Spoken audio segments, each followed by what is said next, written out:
तो इससे पहले हमने वीडियो में डिस्कशन किया था पार्ट 9 में कि काइनेटिक एनर्जी और पोटेंशियल एनर्जी का सम कांस्टेंट होता है अगर फोर्स कंजर्वेटिव लग रहा है। तो कंजर्वेटिव फोर्स के क्या कंडीशन होता है वो भी डिस्कस किया था। 3 कंडीशन था फोर्स को कंजर्वेटिव होने के लिए, जो कि पार्ट 8 में वीडियो के इस लेक्चर के पार्ट 8 में डिस्कस किया हुआ है।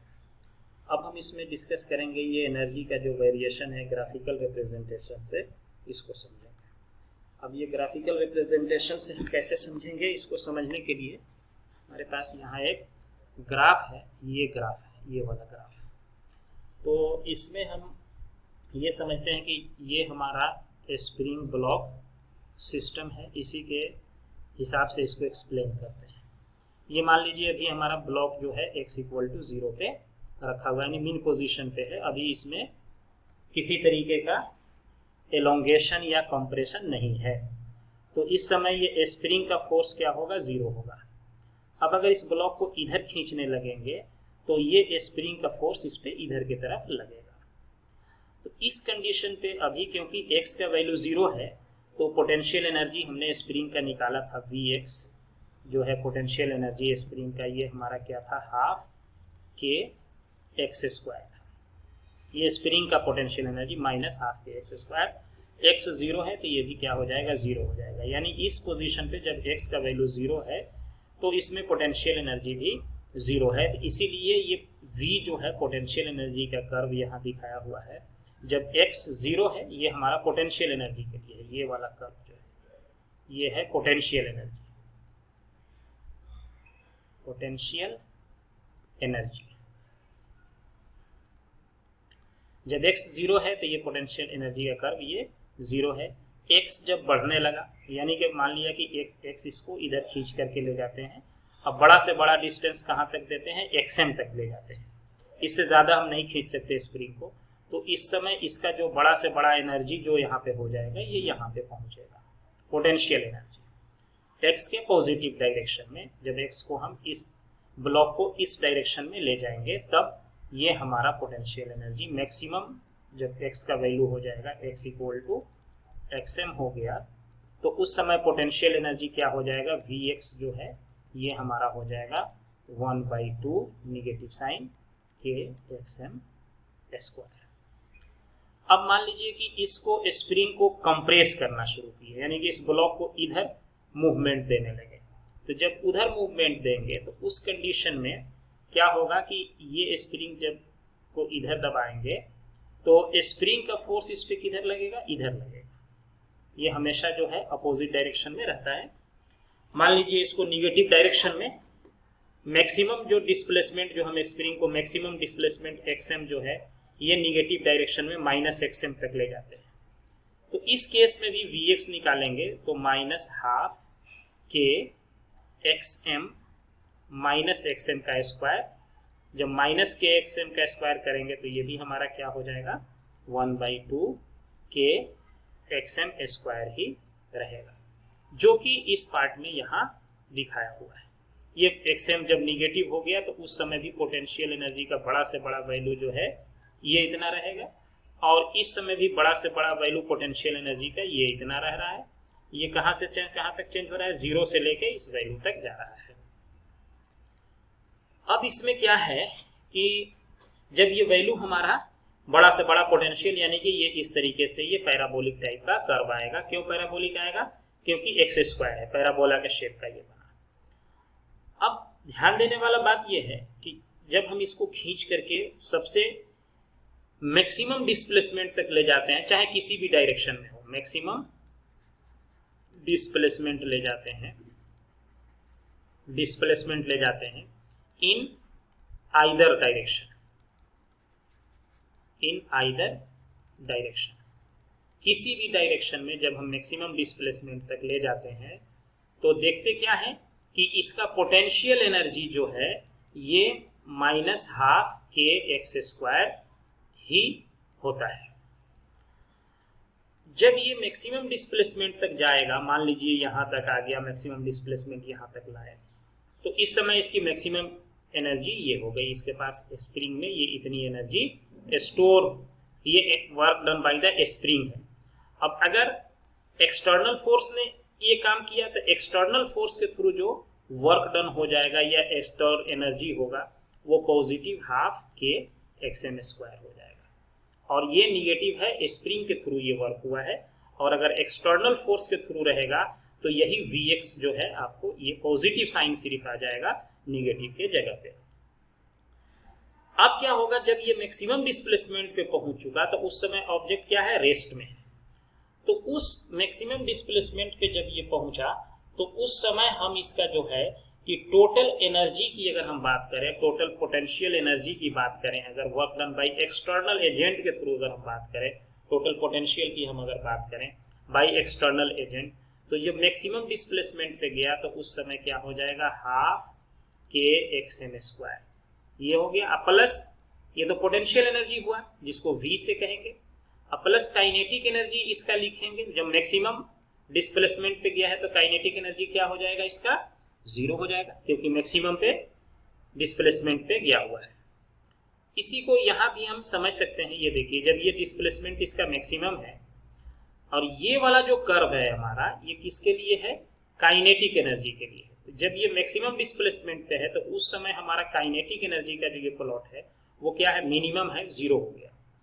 अब जैसे जैसे ये इधर के तरफ शिफ्ट होगा, यानी कि एक्सएम हमने स्प्रिंग को फैला करके ये जो स्प्रिंग थी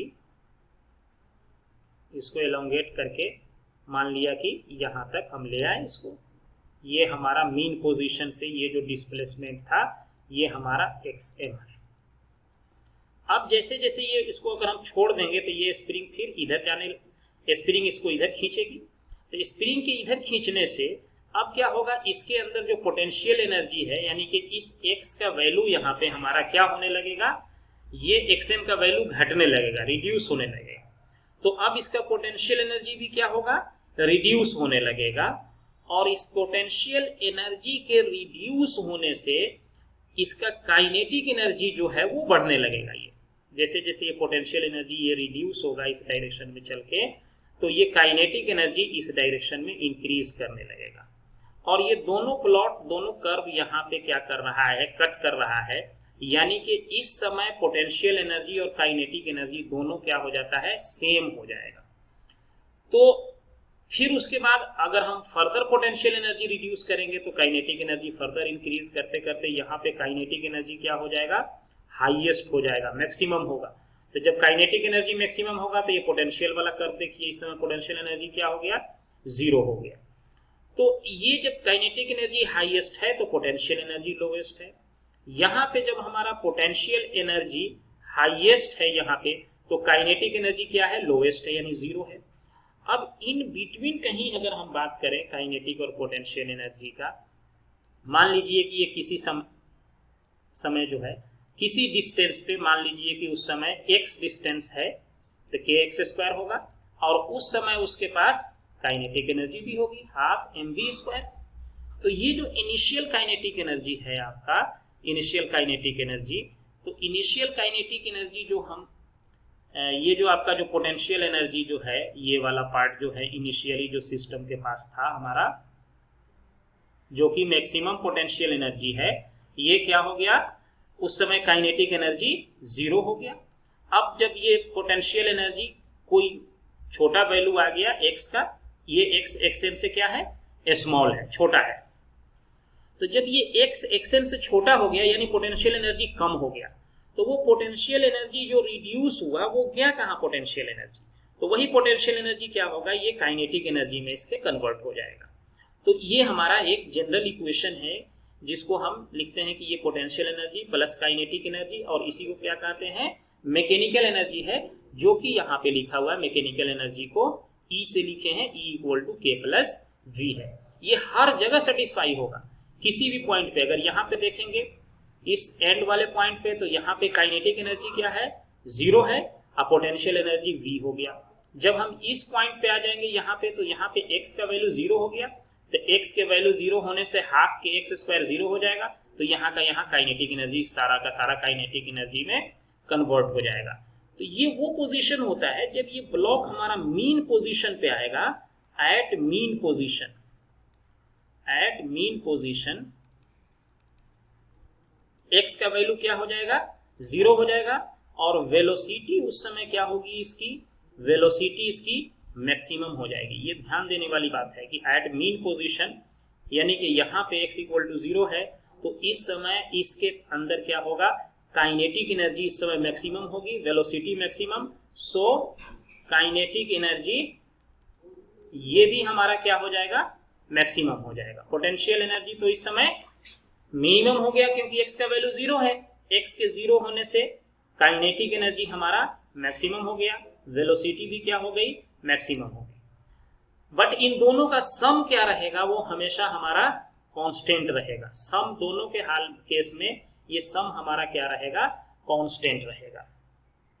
इसको अब हम एक और भी एग्जाम्पल इससे समझ सकते हैं। मान लीजिए कि हमारा जिस समय अब ये जो पोजीशन है हमारा मीन पोजीशन पे जो काइनेटिक एनर्जी है वो क्या है, half m v m square है मीन पोजीशन पे। ये बड़ा से बड़ा काइनेटिक एनर्जी है इसका, और ये सारा का सारा काइनेटिक एनर्जी अगर पोटेंशियल एनर्जी में कन्वर्ट हो जाए तो उसको क्या लिख सकते हैं, हाफ के एक्सएम स्क्वायर। यानी कि सारा का सारा काइनेटिक एनर्जी इस कंडीशन में इसका जो है पोटेंशियल एनर्जी क्या है, 0 है, और इस कंडीशन में इसमें काइनेटिक एनर्जी क्या है, ये 0 है। यानी कि सारा का सारा एनर्जी हमारा पोटेंशियल के फॉर्म में स्टोर है, वही सारा का सारा एनर्जी यहाँ काइनेटिक एनर्जी के फॉर्म में कन्वर्ट हो जाता है।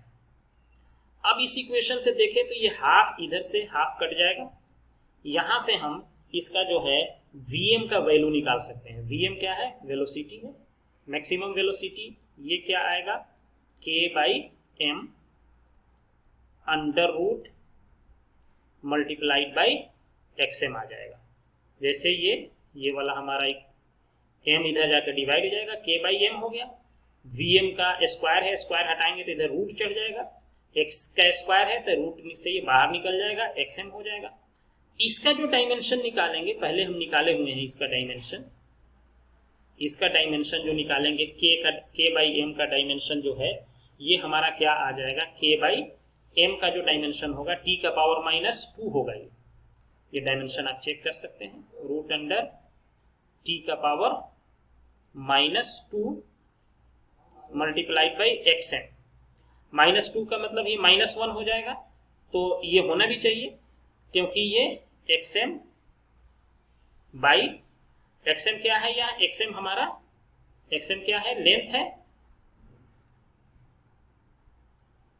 xm एक लेंथ है, ये हमारा xm जो है ये l है डायमेंशन के फॉर्म में। अब T⁻1 हो जाएगा तो नीचे जाके T हो जाएगा, तो L/T किसका डायमेंशन होता है, ये वेलोसिटी का होता है। तो ये डायमेंशनली भी ये करेक्ट है हमारा फॉर्मूला। तो ये वाला जो रिलेशन है हमारा, जिसका हमें बहुत ही यूज पड़ेगा, आगे भी हम इसको यूज करेंगे स्प्रिंग बैलेंस सिस्टम के लिए, ये वाला रिलेशन आपको मेमोराइज करना पड़ेगा, या इसको आप समझ के इसको ध्यान रखेंगे ये इक्वेशन। क्योंकि जब स्प्रिंग को, ये वाला जो है स्प्रिंग है, इसको जब हम इधर xm पे ले जाते हैं और फिर छोड़ देंगे तो फिर ये मीन पोजीशन पे आएगा, फिर ये xm इस डायरेक्शन में जाएगा यहाँ से यहाँ तक। यानी कि ये कैसा, ये जो है ये xm जो है ये इस डायरेक्शन में ये xm तक जाएगा, और ये फिर आपको इस डायरेक्शन में -xm तक जाएगा। अगर ये सरफेस हमारा फ्रिक्शनलेस है तो, ये सरफेस में फ्रिक्शन नहीं है, तो यानी कि ये हमारा ऑब्जेक्ट जो है मास है, ये यहाँ से लेके यहाँ तक क्या करेगा, ये ऑसिलेट करेगा बिटवीन xm एंड -xm के बीच। यानी एनर्जी का ट्रांसफर जो है xm और -xm के बीच होता रहेगा। इसको हम फर्दर जब सिंपल हार्मोनिक मोशन पढ़ेंगे तो वहाँ भी इसी चीज को यूज करेंगे। ये जो ग्राफ है ये बहुत ही इंपॉर्टेंट ग्राफ है, इसमें अक्सर जो है कॉम्पिटिटिव क्वेश्चन पूछा जाता है, एनर्जी का प्लॉट आपका दिया रहेगा और उससे आपको आइडेंटिफाई करना पड़ेगा। तो ये कंजर्वेशन ऑफ मैकेनिकल एनर्जी है फॉर स्प्रिंग ब्लॉक सिस्टम के लिए। इससे पहले वाला जो वीडियो हमारा है वो भी लिंक में शेयर किया हुआ है, उससे पहले वाला भी आप स्प्रिंग ब्लॉक वाला जो पार्ट 9 है उसमें है।